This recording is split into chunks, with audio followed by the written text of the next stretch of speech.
we're playing as a team. That's the biggest thing. We're all connected. Playing as a team, it's a team sport, and I felt like the first 4 rounds have been unbelievable. Yeah, just to get the win was unreal, and great team performance. A lot of talk of team after the Melbourne game. Can't dispute it at the moment. They've been slowly creeping up on us. And into this season, they've won 4. Jury out a little bit still, but they are getting some good results, Lordo. They're unbeaten. Hutchie, Sam and I had Simon Goodwin, the coach of Melbourne, on Sports Day tonight on 3AW, and we asked him about the kicking. We want to show some highlights here of the kicking inside 50, and he credited Mark Williams. He said Mark Williams' ability to improve the kicking of our playing group, and he's big on kicking and going inside forward 50, and it's improving through the roof. The way they are using the ball. And Petrarca's improved. I think they're not, Oliver, they're not just blazing, I talk hacking the football forward. I think that's been a ginormous improvement. They got Bailey Fritsch, who's their number 1 forward. Tom McDonald is having a presence, but he's had 4 goals for the year. So to do what they're doing, there was a big focus before the season about playing more team football, Kane. And it's amazing how they're still, they believe in it, which is a real positive. Have they won you over yet? You're their biggest critic?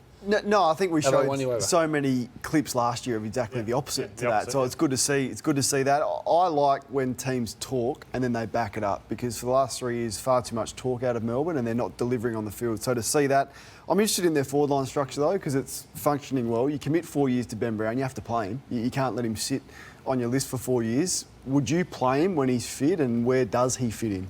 Not available this week, Sam. But, several weeks away, apparently, according to Simon Goodwin. But yeah, I'd play him. I would play him. But he's a certain type of player. Hits up hard. Can he just be part of the piece of the puzzle?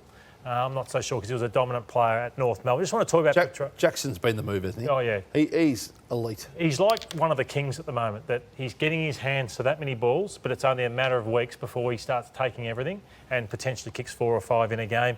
I know Petrarca, we all know how good Christian Petrarca is, but again, Simon Goodwin tonight said a light bulb moment happened a couple of years ago, and that's where Jordan De Goey, it's probably too late for him this year, but the light bulb moment needs to go off for him to say, have I been a professional? And Simon said he is in the best 2 trainers at Melbourne, and he's been that for about 2 years, and he's now reaping the rewards, Canes, and it's just great to see. And it is good to see, and I look at the likes of Josh Bruce, who said that he lost weight. I see Jake Stringer say 7 kilos.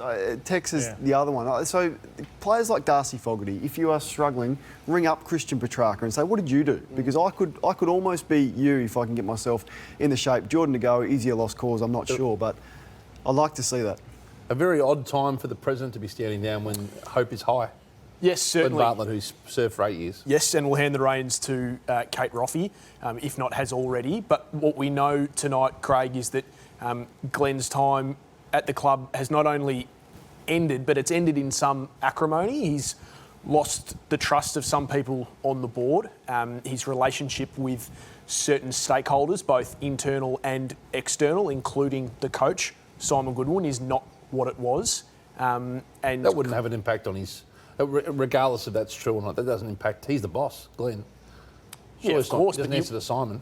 No, that's right, but you want your president and your coach to have a good relationship. I think everyone at a clubland would say that. So he was forced out, Sam? By the board, essentially, yeah. What did they lose trust in him about? I just think that he certainly didn't have the relationships with some people inside the Melbourne Football Club that people would have liked, and that ultimately they thought that those relationships couldn't be repaired. And he's done many good things for that football club, but the time, as people told me today, was up.